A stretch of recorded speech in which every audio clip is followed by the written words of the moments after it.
Hello, everyone, and welcome to the second episode of the podcast, Taking Notes, Equity, and Expressive Arts. I am your host, Alexander Hudipole Wolf. In today's episode, I will be talking more in depth about adaptive lessons. We will discuss what adaptive lessons are and who can benefit from them.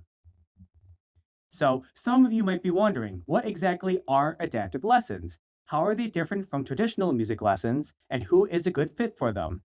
To me, adaptive music lessons involve teaching an individual how to play a given instrument or teaching other musical concepts like music theory, music history, composition, etc., by using a variety of adaptive methods that focus on meeting our students' needs. Essentially, the goal of adaptive music lessons and traditional music lessons are similar to learn how to play music. However, what differentiates between adaptive lessons from traditional ones are the techniques and philosophies used to help our students reach their desired goals. I could make a separate video for each of the different aspects surrounding adaptive lessons, but for the purpose of this video, I am going to try to summarize them as quickly as possible.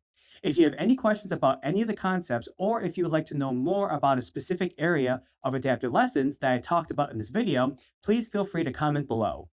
When I refer to adaptive methods, I am talking about the techniques that adaptive lessons instructors use to make the learning process more accessible. Here are some of the techniques that I've used in my sessions with my students. Using color-coded or large print sheet music, learning songs by colors, letters, number codes as opposed to traditional notation, using alternate tunings for guitar, using visual aids to facilitate lesson structure, more of a focus on preferred songs and musical genres, and pacing our sessions to meet our students' needs. As I mentioned before, I could make a separate video that talks about each of these techniques in much more detail, so I do apologize if I feel like I am glossing over most of these concepts. However, I want to further talk about the color-coded sheet music in this episode. There are times when reading traditional notation is inaccessible to our students for a variety of reasons. I have found that combining color with traditional notations, as well as using visual aids, can be an effective way to help my students play piano. There are times when I don't even use notation in any form, and I use just either numbers or letters to represent the notes. And I want to give you an example of how I might use these color-coded sheets in my sessions. For example, I have a student with Down syndrome who I taught piano to using this color-coded system. I first started off by using visual aids to mark the notes on the piano. I personally use painter's tape because it is easy to reuse and it doesn't have a sticky residue on the keys, but I will make a separate video at some point that talks more about that in detail. There are many different ways to color code for piano, but my preferred method is to color code each of the octaves a different color. So for example, on the notes C3 to B3, I label all of the notes red, and for the notes C4 to B4, I label all of the notes black. For the sheet music, I created a 4x2 chart in Microsoft Word and wrote in the notes that I wanted the student to play that matches the visual aid color code. Over time, once my student became comfortable with this system, I then changed the sheet music to look like standard music notation, with the exception that the note heads are color coded. In addition to the note heads being color coded, I labeled the notes underneath the note heads while still using the appropriate color. I have found that my students was able to transition to this new style of coded music much more easily than if I started off with him reading the traditional music notation. With that said, there is a disclaimer that I want to mention when discussing this example. At first glance, this might appear to be a method that will gradually help our students read traditional music notation. While that may be true for some, it is important to recognize that there are some students that may not be able to read standard music notation even through the use of color-coded music. I've had some students that were eventually able to read standard notation while using the color-coded note system, while I have others who are perfectly content with sticking with the color-coded system. To me, the end goal of adaptive music lessons is not making our students being able to read and play music like everyone else. It is about meeting our students where they are at and providing the tools and experiences that are custom tailored to help them succeed based on their strengths. That's not to say that we don't challenge our students at all, but the end goal should not be able to make our students play like everyone else. So this is a concept that I could easily spend several episodes talking about in detail, but I wanted to at least mention it in this episode briefly. In adaptive lessons, we use modified instruments to help our students play. These modified instruments can come in the form of specialized instruments that are designed for disabled players. These examples include switch adapted instruments, using specialized mounts that help students play specific instruments, and wind instruments that are specifically designed for physically disabled players. With that said, while there are instruments and equipment that are designed specifically for disabled students, I have found that it is our creativity and how we teach them that makes it adaptive. Also, I have found that the instruments that are specifically intended for disabled players are often extremely costly. For example, there exists a clarinet that is designed for one handed players, which is awesome. However, the major downside of that is this instrument can cost around $6,000, which is highly inaccessible to most families. So, therefore, instead of relying on instruments and products, adapted lesson instructors often find creative ways to make a given instrument or process more accessible to our students based on their needs. So, for this next example, I want to show you how I can use a trombone in an adaptive way. What I have here is something called a P-bone. A P-bone is essentially a plastic trombone and is very light to play, and even the mouthpiece itself is plastic. And I'll play a couple notes for you just so you know how it sounds.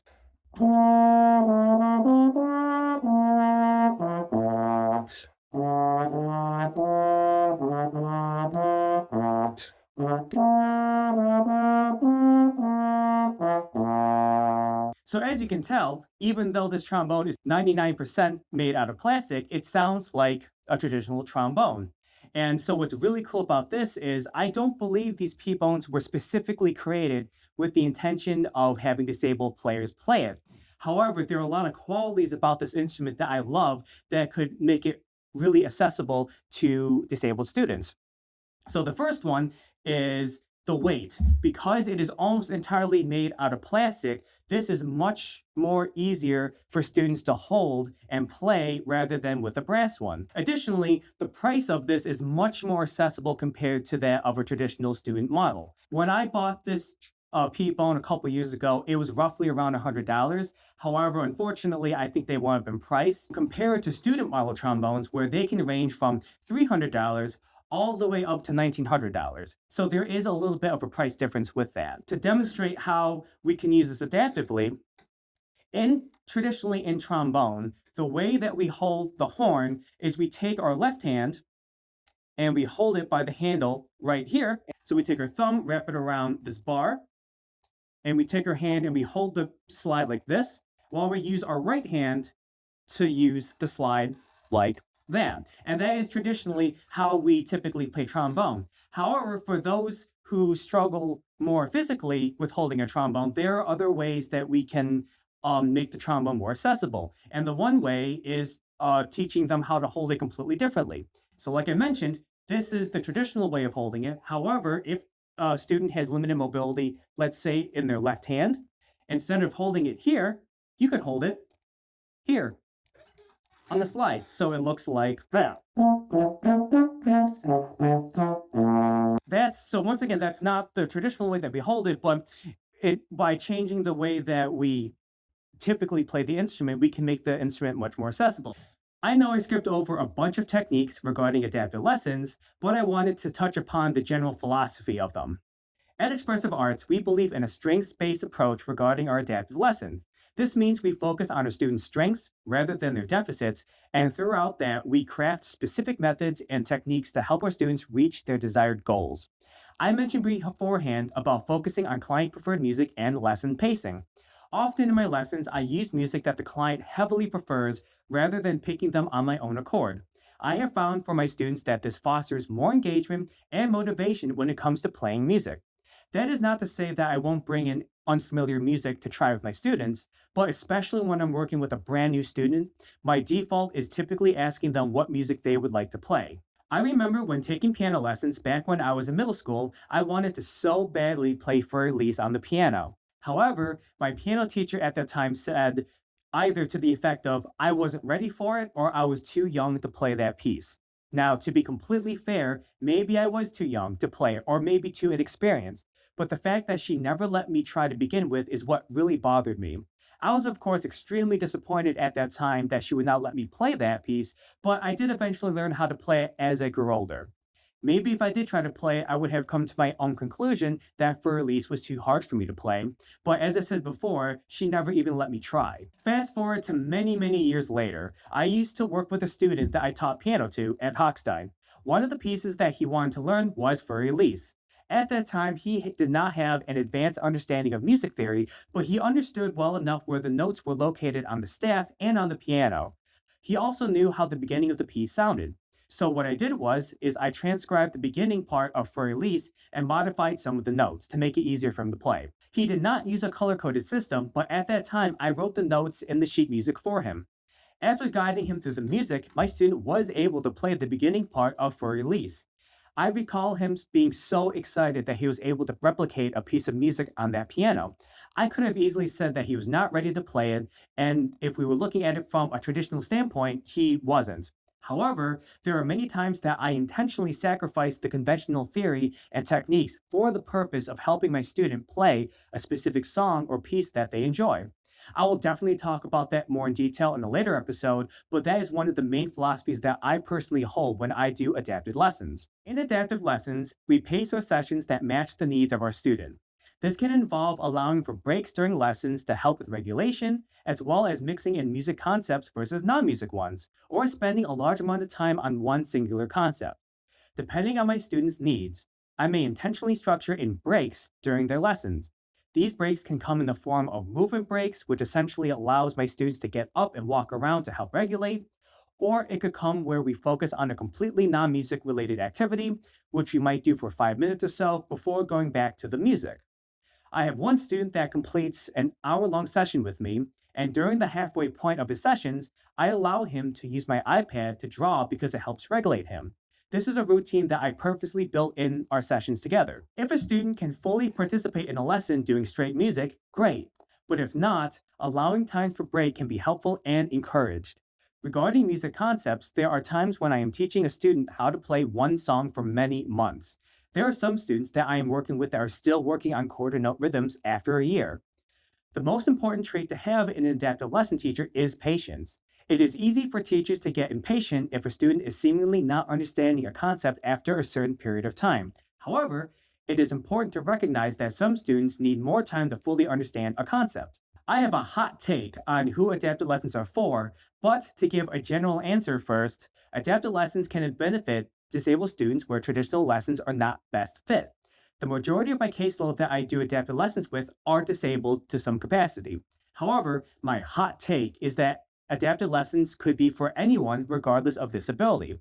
I would even argue that traditional lesson teachers, whether they know it or not, are using adaptive methods when they are teaching their neurotypical students. For example, there are some piano lesson teachers that use visual aids to help students identify the notes on the piano at first, very similar to what I do, but a little bit different. Additionally, for string instruments, it is a common practice to use tape on the necks of their instruments to help beginner students develop intonation and muscle memory for hand placement. I would highly argue that that is another form of adaptive method of teaching.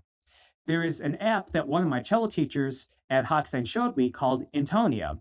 Intonia is a pitch recorded app that uses colored line to visualize if a student is playing in tune or not. If I remember correctly, if a student is playing flat, the line would turn blue, and if the student was playing sharp, that line will turn red.